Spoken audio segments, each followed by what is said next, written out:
നമുക്ക് നെക്സ്റ്റ് ബാങ്കിങ്ങിൽ ഇനി ഡിസ്കസ് ചെയ്യാനുള്ള area rebate on bills discounted ആണ്. റിബേറ്റ് ഓൺ ബിൽസ് ഡിസ്കൗണ്ടഡ് എന്ന് പറഞ്ഞാൽ ഒരു എക്സാമ്പിൾ പറയാം.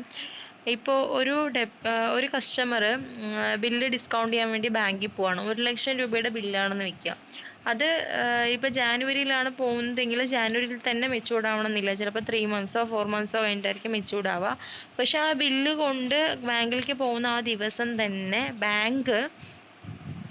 ബാങ്കിൻ്റെ ഡിസ്കൗണ്ട്, അതായത് ബിൽ ഓഫ് എക്സ്ചേഞ്ച് ഡിസ്കൗണ്ട് ചെയ്യുന്ന സമയത്ത് ഇപ്പോൾ 1,00,000 രൂപയുടെ എമൗണ്ട് ആണ് കസ്റ്റമർ ഡിസ്കൗണ്ട് ചെയ്യണത്. അതിൻ്റെ എത്ര പെർസെൻറ്റേജ് ബാങ്ക് പിടിക്കും ഒരു ചാർജ് ആയിട്ട്, അതാണ് ഡിസ്കൗണ്ട് എന്ന് പറയുന്നത്. അത് ഇൻകം ആയിട്ടാണ് ബാങ്ക് കൺസിഡർ ചെയ്യുന്നത്. നമ്മൾ ബാങ്കിങ് കമ്പനിയുടെ അക്കൗണ്ട്സ് ആണ് പഠിക്കുന്നത്.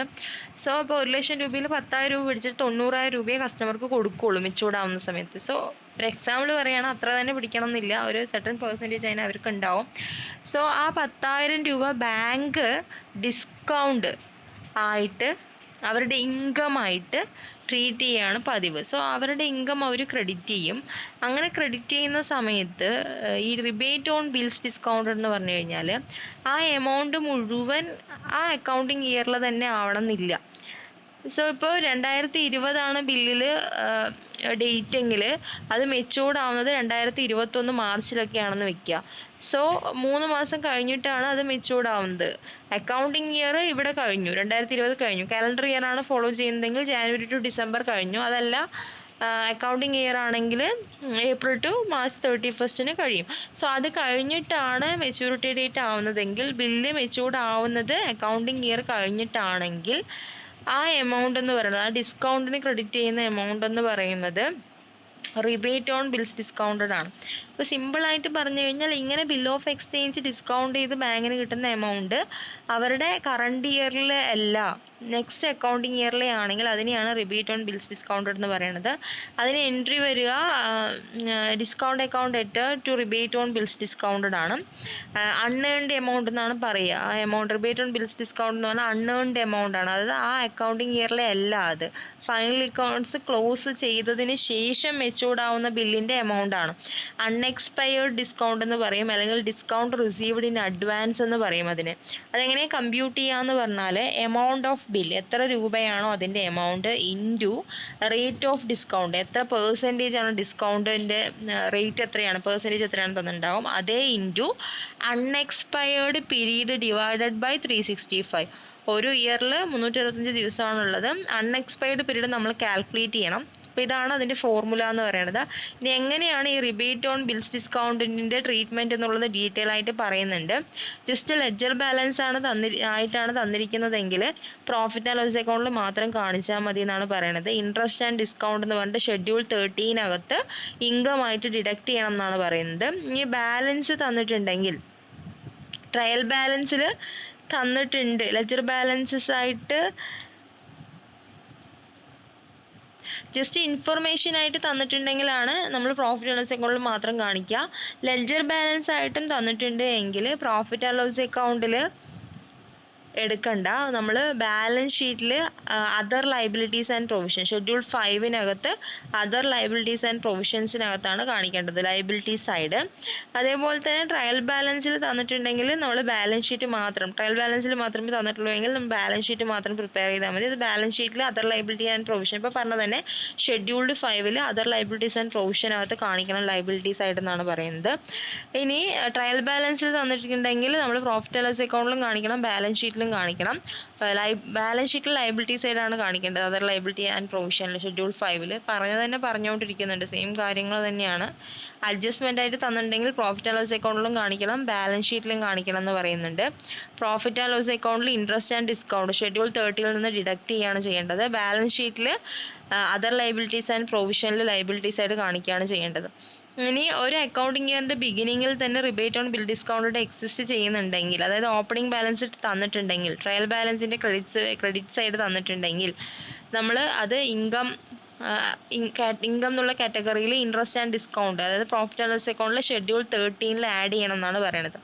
സോ ഇത്രയും പറഞ്ഞ പോയിന്റിൽ നിങ്ങൾ മൈൻഡിൽ വെച്ചിട്ടുണ്ടായിരിക്കേണ്ട ഒരൊറ്റ കാര്യം, ട്രയൽ ബാലൻസിലാണ് തന്നിരിക്കുന്നതെങ്കിൽ അത് ബാലൻസ് ഷീറ്റിൽ അതർ ലയബിലിറ്റീസ് ആൻഡ് പ്രൊവിഷൻ അതിനകത്താണ് കാണിക്കേണ്ടത്.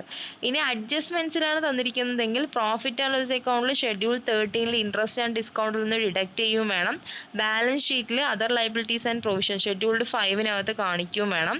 ഇത് കഴിഞ്ഞിട്ട് നമ്മൾ നെക്സ്റ്റ് അക്കൗണ്ടിങ് ഇയറിലോട്ട് അത് ട്രാൻസ്ഫർ ചെയ്യുമ്പോൾ ഇൻട്രസ്റ്റ് ആൻഡ് ഡിസ്കൗണ്ട് അക്കൗണ്ടിലോട്ട് ട്രാൻസ്ഫർ ചെയ്യുന്ന സമയത്ത് റിവേഴ്സ് എൻട്രി എഴുതുകയും വേണം.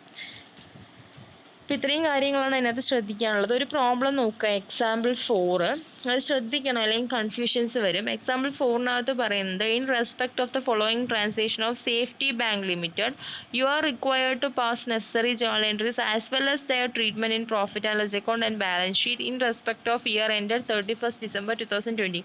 സോ സേഫ്റ്റി ബാങ്ക് ലിമിറ്റഡിൻ്റെ കുറച്ച് ട്രാൻസാക്ഷൻസ് തന്നിട്ടുണ്ട്. ജേർണൽ എൻട്രി എഴുതണം, അതേപോലെ തന്നെ പ്രോഫിറ്റ് ആൻഡ് ലോസ് അക്കൗണ്ടിലും ബാലൻസ് ഷീറ്റിലും എങ്ങനെയായിരിക്കും അതിൻ്റെ ട്രീറ്റ്മെൻറ്റ്. 31st December 2020 ആണ് അക്കൗണ്ടിങ് ഇയർ തന്നിരിക്കുന്നത്. സോ 31st December എൻഡിങ് എന്ന് പറയുമ്പോൾ 1st January സ്റ്റാർട്ടിങ്, അതായത് കലണ്ടർ ഇയർ ആയിരിക്കും ഈ ബാങ്കിങ് കമ്പനി ഫോളോ ചെയ്യുന്നത്. January 1st to 31st December. അല്ല നമുക്കിവിടെ 31st March ആണ് തന്നിരിക്കുന്നതെങ്കിൽ 1st April ആയിരിക്കും ഒരു അക്കൗണ്ടിങ് ഇയർ ആയിരിക്കും ഫോളോ ചെയ്യുന്നുണ്ടാവുക. സോ ഇവിടെ January 1st മുതൽ 31st December 2020, January 1st 2019 to 31st December 2020 ആണ് ഇവിടുത്തെ അക്കൗണ്ടിങ് ഇയർ എന്ന് പറയുന്നത്. ബില്ല് ഡിസ്കൗണ്ട് ചെയ്യുന്നതിൻ്റെ പെർസെൻറ്റേജ് 5% ആണെന്ന് തന്നിട്ടുണ്ട്. ഇനി ഓരോ കാറ്റഗറി ആയിട്ട് തന്നിട്ടുണ്ട്. കസ്റ്റമർ എപ്പോഴാണോ ബാങ്കിലോട്ട് ബില്ല് ഡിസ്കൗണ്ട് ചെയ്യാൻ വന്നിരിക്കുന്നത് ആ ഡേറ്റ് തന്നിട്ടുണ്ട്. ബില്ലിൻ്റെ എമൗണ്ട് തന്നിട്ടുണ്ട്. മന്ത് മെച്യൂരിറ്റി ഡേറ്റ് ആവുന്ന മന്തും തന്നിട്ടുണ്ട്. സോ നമ്മളിവിടെ റിബേറ്റ് ഓൺ ബിൽസ് ഡിസ്കൗണ്ടഡ് കാണണം, total rebate on bill discounted കാണണം. അതിന് വേണ്ടി നിങ്ങൾ ഈ താഴെ സൊല്യൂഷനിൽ കാണുന്ന പോലെ date, number of days after 31st December 2020 ആണ്, 90 അല്ല, അതൊരു മിസ്റ്റേക്ക് ആണ്, അത് കറക്റ്റ് ചെയ്യാം. Amount, rate of discount, unexpired discount, ഇത്രയും ബോക്സ് വരയ്ക്കുക. നമുക്ക് അൺഎക്സ്പയർഡ് ഡിസ്കൗണ്ട് ആണ് കാണേണ്ടത്. അൺഎക്സ്പയർഡ് ഡിസ്കൗണ്ട് കണ്ടിട്ട് അതൊക്കെ കൂടെ ആഡ് ചെയ്താലാണ് നമുക്ക് rebate on bills discount, total rebates on bill discounted കിട്ടുക. സോ ഇതിനകത്ത് നമുക്ക് എപ്പോഴാണ് ഡ്യൂ ആവുന്നത്, ഡിസ്കൗണ്ട് ചെയ്യാൻ എപ്പോഴാണ്, ബില്ല് ഡിസ്കൗണ്ട് ചെയ്യാൻ എപ്പോഴാണ് കസ്റ്റമർ ബാങ്കിൽ പോകുന്നത് ആ ഡേറ്റ് തന്നിട്ടുണ്ട്. പക്ഷേ ഡ്യൂ ഡേറ്റ് നമുക്ക് തന്നിട്ടില്ല, അത് നമ്മൾ കാൽക്കുലേറ്റ് ചെയ്യണം. അതേപോലെ തന്നെ 31st December 2020 ആണ് അക്കൗണ്ടിങ് ഇയറിൻ്റെ എൻഡ്. അതിന് ശേഷം എത്ര ഡേയ്സ് ഉണ്ട് മെച്യൂർഡ് ആവാൻ എന്നുള്ളത് നമ്മൾ കാൽക്കുലേറ്റ് ചെയ്യണം. കാരണം നമുക്ക് rebate on bills discount compute ചെയ്യാനുള്ള ഫോർമുല എന്ന് പറയുന്നത് എമൗണ്ട് ഓഫ് ബില്ല്, അത് പ്രോബ്ലത്തിൽ തന്നിട്ടുണ്ട്, എമൗണ്ട് തന്നിട്ടുണ്ട്. റേറ്റ് ഓഫ് ഡിസ്കൗണ്ട് അതും തന്നിട്ടുണ്ട്. പക്ഷെ അൺഎക്സ്പയർഡ് പീരീഡ് അത് തന്നിട്ടില്ല, അത് നമ്മൾ കാൽക്കുലേറ്റ് ചെയ്യണം. അതേ ഡിവൈഡഡ് ബൈ 365 ചെയ്യണം. സോ ഈ അൺഎക്സ്പയർഡ് പീരീഡ് കാണാനാണ് നമ്മൾ എന്ത് ചെയ്യുന്നത്, 31st December 2020 ശേഷമുള്ള ഡേയ്സ് എടുക്കുന്നത്. 31st December 2020 ശേഷമുള്ള ഡേറ്റ്സ് എടുക്കുന്നത്. കാരണം ഒരു അക്കൗണ്ടിങ് ഇയർ എന്ന് പറയുന്നത്, ഈ ബാങ്കിങ് കമ്പനിയുടെ അക്കൗണ്ടിങ് ഇയർ എന്ന് പറയുന്നത് 1st January 2019 to 31st December 2020 ആണ്. സോ ആ അക്കൗണ്ടിങ് ഇയറിന് ശേഷം മെച്യൂർഡ് ആവുന്ന ബില്ലുകളൊക്കെ എന്താണ്, അൺഎക്സ്പയർഡ് പീരീഡിലുള്ള ഡിസ്കൗണ്ട് ആണ്. അതാണ് റിബേറ്റ് ഓൺ ബിൽസ് ഡിസ്കൗണ്ടഡ് എന്ന് പറയുന്നത്. സോ അതുകൊണ്ടാണ് നമ്മൾ അതിന് ശേഷമുള്ള ഡേറ്റ്, അതിനുള്ളിലാണെങ്കിൽ അവിടെ റിബേറ്റ് ഓൺ ബിൽ ഡിസ്കൗണ്ടഡ് ഇല്ല. നെക്സ്റ്റ് അക്കൗണ്ടിങ് ഇയറിലോട്ടാണ് മെച്യൂർഡ് ആവുന്നതെങ്കിലാണ് നമ്മളത് റിബേറ്റ് ഓൺ ബിൽസ് ഡിസ്കൗണ്ടഡ് എന്ന് പറയുന്നത്. കറണ്ട് ഇയർലി ആണെങ്കിൽ നമ്മളത്, ആ അക്കൗണ്ടിങ് ഇയർലി ആണെങ്കിൽ അത് നമ്മൾ ഇൻകമായിട്ട് ട്രീറ്റ് ചെയ്യുക. റിബേറ്റ് ഓൺ ബിൽ ഡിസ്കൗണ്ടഡ് എന്നുള്ള കാറ്റഗറിയിൽ വരുന്നതായിരിക്കില്ല. സോ അതാണ് നമ്മൾ അൺഎക്സ്പയർഡ് ഡിസ്കൗണ്ട് കാണാൻ നമ്മൾ അൺഎക്സ്പയർഡ് പീരീഡ് കാണണം. അതിന് വേണ്ടിയിട്ടാണ് നമ്മൾ December 31st ശേഷമുള്ള ഡേറ്റ്സ് കാണുന്നത്. സോ ഇവിടെ ശ്രദ്ധിക്കുക, ആദ്യത്തെ നോക്കുക, 23/12/2020 ഡിസ്കൗണ്ട് ചെയ്യാൻ പോയിരിക്കുന്നത്. 50,000 ആണ് എമൗണ്ട്.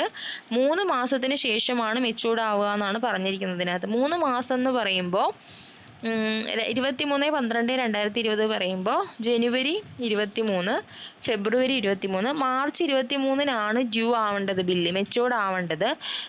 പക്ഷെ നമുക്കൊരു ഗ്രേസ് ഡേറ്റ് എന്ന് പറഞ്ഞിട്ടൊരു കൺസെപ്റ്റ് ഉണ്ട്. അതായത് കസ്റ്റമർക്ക്, അതായത് ഡെപ്റ്റർക്ക് ഒരു 3 ദിവസം എക്സ്ട്രാ കൊടുക്കും ബാങ്ക്, എമൗണ്ട് ഡെപ്പോസിറ്റ് ചെയ്യാൻ വേണ്ടി, ബില്ല് ഡിസ്കൗണ്ട് ചെയ്യാൻ വേണ്ടിയിട്ട്. സോ 23 എന്ന് പറയുമ്പോൾ ഒരു 3 ദിവസം എക്സ്ട്രാ പറയുമ്പോൾ 26. സോ 26 മാർച്ച് 2021 എന്ത് ചെയ്യുക, ആ ബില്ല് മെച്ചൂർഡ് ആവുക. സോ നമ്മൾ ഡ്യൂ ഡേറ്റിൻ്റെ അവിടെ എഴുതേണ്ടത് 26/3/2020. എങ്ങനെ കിട്ടിയത്? നമുക്ക് പ്രോബ്ലത്തിനകത്ത് ഡിസ്കൗണ്ട് ചെയ്യുന്ന കസ്റ്റമർ ബാങ്കിൽ കൊണ്ട് ബില്ല് കൊടുത്ത് ഡേറ്റ് തന്നിട്ടുണ്ട് 23/12/2020. എത്ര മാസത്തിന് ശേഷമാണ് മെച്ചൂർഡ് ആവാന്ന് തന്നിട്ടുണ്ട്. 3 മാസമാണ് തന്നിരിക്കുന്നത്. ടേംസ് അല്ലെങ്കിൽ മന്ത് 3 മാസമാണ് തന്നിരിക്കുന്നത്. സോ 23/12/2020 കഴിഞ്ഞ് 3 മാസം കഴിഞ്ഞിട്ട് പറയുമ്പോൾ December to January 1 month, January to February 2nd month, February to March 3rd month. അപ്പോൾ മാർച്ച് 23-നായിരുന്നു മെച്ചൂർഡ് ആവേണ്ടത്, പക്ഷെ 3 ദിവസം എക്സ്ട്രാ കിട്ടും. അങ്ങനെ നമ്മൾ കാൽക്കുലേറ്റ് ചെയ്യേണ്ടത് 26 26/3/2021. സോ ഡിസംബർ 31 2020 ശേഷം എത്ര ദിവസമാണ് 26 മാർച്ച് 2021 ആവാനുള്ളത്? ആ ഡേയ്സ് ആണ് നമ്മൾ കാൽക്കുലേറ്റ് ചെയ്യേണ്ടത്. അതാണ് അൺഎക്സ്പയർഡ് പീരീഡ് കാണാൻ വേണ്ടിയിട്ട് ഉള്ള ഡേറ്റ് എന്ന് പറയുന്നത്. സോ ഡിസംബർ 31 കഴിഞ്ഞു കഴിഞ്ഞാൽ മാർച്ച് 26 85 ദിവസമായിരിക്കും ഉള്ളത്. നിങ്ങളത് കാൽക്കുലേറ്റ് ചെയ്ത് നോക്കുക. So 85 days. അപ്പോൾ നമ്മൾ എങ്ങനെയാണ് കാണുക അൺഎക്സ്പയർഡ് ഡിസ്കൗണ്ട് എന്ന് വെച്ച് കഴിഞ്ഞാൽ എമൗണ്ട് ഓഫ് ബിൽ ഇൻറ്റു ആദ്യത്തെ എമൗണ്ട് എത്രയാണ്? 50,000 ആണ്. ഇൻറ്റു റേറ്റ് ഓഫ് ഡിസ്കൗണ്ട് എന്ന് പറയുന്നത് 5% ആണ്. 5 divided by 100 into unexpired period. അത് നമ്മളിവിടെ കണ്ടുവച്ചിട്ടുണ്ട്. ഡിസംബർ 31 ശേഷമുള്ള ദിവസങ്ങൾ 85 ദിവസമാണ്. സോ 85 ഡിവൈഡഡ് ബൈ, ഒരു വർഷത്തിൽ 365 ദിവസമാണുള്ളത്. 85 ഡിവൈഡഡ് ബൈ 365. ഇത് ചെയ്യാം. 50,000 ഇൻറ്റു 5/100 ഇൻറ്റു 85 ഡിവൈഡ് ബൈ 365. അപ്പോൾ നമുക്ക് 582 കിട്ടും. കാൽക്കുലേറ്റ് ചെയ്ത് നോക്കുക. സോ അതാണ് ഫസ്റ്റത്തെ ഐറ്റത്തിൻ്റെ. ഇനി സെക്കൻഡ് തന്നിരിക്കുന്നത് നോക്കുക. 19/9/2020 കസ്റ്റമർ ബാങ്കിലോട്ട് ബില്ല് കൊണ്ടുപോയിരിക്കുന്നത്. 1,00,000 രൂപയുടെ ബില്ലാണ്. 4 മാസമാണ് സമയം. മെച്ചൂർഡ് ആവാൻ 4 മാസം കഴിയണം. സോ 19/9 പറയുമ്പോൾ സെപ്റ്റംബർ. 4 മാസം കഴിഞ്ഞിട്ട് എന്ന് പറയുമ്പോൾ ഒക്ടോബർ 19, നവംബർ 19, ഡിസംബർ 19, ജനുവരി 19. ജനുവരി 19 ഡ്യൂ ആവേണ്ട ബില്ലാണ്, പക്ഷെ 3 ദിവസം ഗ്രേസ് പീരീഡ് ഉണ്ട്. സോ ജനുവരി 19 കഴിഞ്ഞാൽ 20, 21, 22. സോ ഡ്യൂ ഡേറ്റ് നമ്മൾ എഴുതേണ്ടത് 22/1/2021. സോ ജാനുവരി 22, 2021. ഇനി എന്താ കാണേണ്ടത്? അൺഎക്സ്പയർഡ് പീരീഡ് കാണണം. അതായത് number of days after 31 December 2020 കാണണം. അപ്പോൾ 31 ഡിസംബറിന് ശേഷം എത്ര ദിവസമാണുള്ളത് ജനുവരി 22 31 ഡിസംബർ കഴിഞ്ഞാൽ പിന്നെ ജനുവരി 22 എത്ര ദിവസം ഉള്ളത്? 22 ദിവസം ഉള്ളത് അല്ലേ? അപ്പോൾ 1,00,000 എമൗണ്ട്, 5% ആണ് discount. So 1,00,000 into 5/100 into 22 divided by 365. ഇത് ചെയ്യുമ്പോൾ നമുക്ക് 301 കിട്ടും. രണ്ടാമത്തെയും ചെയ്തു കഴിഞ്ഞു. അപ്പോൾ ആ formula, rebate on bills discounted കാണാനുള്ള ഫോർമുല നന്നായി പഠിക്കണം. Amount of bill into rate of discount into unexpired period divided by 365. ഇനി തേർഡ് കാറ്റഗറി നോക്കുക. 20/10/2020 കസ്റ്റമർ ബില്ലും കൊണ്ട് ബാങ്കിലോട്ട് പോയ ഡേറ്റ്. ബില്ലിൻ്റെ എമൗണ്ട് എന്ന് പറയുന്നത് 4,00,000 രൂപയുടെ ബില്ലാണ്. 3 മാസത്തിന് ശേഷമാണ് അത് ഡ്യൂ ആവുക, അത് മെച്ചൂർഡ് ആവുക എന്നാണ് തന്നിരിക്കുന്നത്. സോ 20/10/2020 പറയുമ്പോൾ ഒക്ടോബർ അല്ലേ? അപ്പോൾ നവംബർ 20, ഡിസംബർ 20, ജാനുവരി 20. അപ്പോൾ ജാനുവരി 20 മെച്ചൂർഡ് ആവേണ്ട ബില്ലാണ്. ഗ്രേസ് പീരീഡ് 3 ദിവസം കഴിഞ്ഞാൽ ജാനുവരി 23. അപ്പോൾ ജാനുവരി 23, 2021 ആ ബില്ല് മെച്ചൂർഡ് ആവുക. സോ ഡിസംബർ 31, 2020 ശേഷം എത്ര ദിവസമാണ് ജനുവരി 21, 2021 ആവാനുള്ളത്? ജനുവരി 23, 2021 ആവാനുള്ളത്. ഡിസംബർ കഴിഞ്ഞിട്ട് പിന്നെ ജനുവരി 23 വരുമ്പോൾ 23 ദിവസം. സോ നമ്മൾ എങ്ങനെ കാണാം? 4,00,000 ആണ് ബില്ലിൻ്റെ amount. Into rate of discount 5% ആണ്. 5 divided by 100 into unexpired period 23 ആണ്. 23 ഡിവൈഡഡ് ബൈ 365. ഇത് ചെയ്യുമ്പോൾ നമുക്ക് 1,760 ആണ് കിട്ടുക. അതേപോലെ നമ്മൾ ലാസ്റ്റ് കാറ്റഗറിയുടെയും ചെയ്യണം. 30th November 2020. 30/11/2020 amount 30,000, months 5 months. So നമ്മൾ ചെയ്യേണ്ടത് 13th November 2020, 5 മാസം കഴിഞ്ഞിട്ടാണ് മെച്ചൂർഡ് ആവുക. കസ്റ്റമർ ബാങ്കിലോട്ട് ബില്ല് കൊണ്ടുവന്നത് 30-ാം തീയതി, നവംബർ 30-ാം തീയതി 2020. 30,000 രൂപയുടെ ബില്ലാണ്. 5 മാസത്തിന് ശേഷമാണ് മെച്ചൂർഡ് ആവുക. സോ നവംബർ 13th കഴിഞ്ഞു കഴിഞ്ഞാൽ December 30, January 30, February 30, March 30, April 30. So April 13-നാണ് ഡ്യൂ ആവേണ്ടത്. പക്ഷേ 3 ഡേയ്സ് ഗ്രേസ് പീരീഡ് ഉണ്ട്. സോ ഏപ്രിൽ 30 കഴിഞ്ഞ് 3 ഡേയ്സ് പറയുമ്പോൾ ഏപ്രിൽ കഴിഞ്ഞാൽ മെയ് 1, 2, 3 മെയ് 3-നായിരിക്കും അടുത്തത്. മെയ് 3-നായിരിക്കും ആ ബില്ല് എക്സ്ചേഞ്ച് ചെയ്യാൻ പറ്റുക, ആ ബില്ല് മെച്ചൂർഡ് ആവുക. So May 3. അപ്പോൾ നമ്മൾ ഡിസംബർ 31, 2020 ശേഷം മെയ് 3 2021 എത്ര ദിവസം ഉണ്ടെന്നുള്ളത് കാൽക്കുലേറ്റ് ചെയ്യണം. കാൽക്കുലേറ്റ് ചെയ്താൽ 123 ദിവസമാണ് കിട്ടുക. നിങ്ങളൊന്ന് കാൽക്കുലേറ്റ് ചെയ്ത് നോക്കണം എന്തെങ്കിലും മിസ്റ്റേക്ക് ഉണ്ടോ എന്നുള്ളത്. സോ നമ്മൾ അൺഎക്സ്പയർഡ് ഡിസ്കൗണ്ട് കാണാൻ ചെയ്യേണ്ടത് 30,000 ഇൻറ്റു 5/100 ഇൻറ്റു 123/365 ചെയ്യുമ്പോൾ നമുക്ക് 506 ഡിസ്കൗണ്ട് കിട്ടുക. ഇനി ഈ ഡിസ്കൗണ്ട് എല്ലാം കൂടെ ആഡ് ചെയ്യുക. 582 പ്ലസ് 301 പ്ലസ് 1260 പ്ലസ് 506 ഇതൊക്കെ കൂടെ ആഡ് ചെയ്യുമ്പോൾ നമുക്ക് മൊത്തം 2649 കിട്ടുക. Rebate on bill discounted 31 December 2020 ആ അക്കൗണ്ടിങ് ഇയറിലെ റിബേറ്റ് ഓൺ ബിൽ ഡിസ്കൗണ്ടഡ് നമുക്ക് 2649 കിട്ടും. ജേണൽ എൻട്രി എഴുതുക. Discount account debtor to rebate on bills discounted amount 2649. ഇത് എവിടെയാണ് കാണിക്കേണ്ടത്? ഷെഡ്യൂൾഡ് 13 പ്രോഫിറ്റ് ആൻഡ് ലോസ് അക്കൗണ്ടിൽ ഷെഡ്യൂൾഡ് 13-ൽ ഇൻട്രസ്റ്റ് ആൻഡ് ഡിസ്കൗണ്ടിൽ നിന്ന് ഡിഡക്റ്റ് ചെയ്യണം. അതേപോലെ തന്നെ ബാലൻസ് ഷീറ്റിൽ ലയബിലിറ്റി സൈഡിൽ നിന്ന് other liability and provision schedule 5-നകത്ത് അതിനകത്ത് കാണിക്കുകയും വേണം. അപ്പോൾ ഇത്രയും കാര്യമാണ് റിബേറ്റ് ഓൺ ബിൽ ഡിസ്കൗണ്ടിനകത്ത് പറയാനുള്ളത്. ഇനി നമുക്ക് നെക്സ്റ്റ് ഡിസ്കസ് ചെയ്യാനുള്ളത് പ്രൊവിഷൻ ഫോർ ഇൻകം ടാക്സ് ആണ്. അത് അടുത്ത ക്ലാസ്സിനകത്ത് ഇടാം. പ്രൊവിഷൻ ഫോർ ഇൻകം ടാക്സ് അടുത്ത ക്ലാസ്സിനകത്ത് ഇടാം.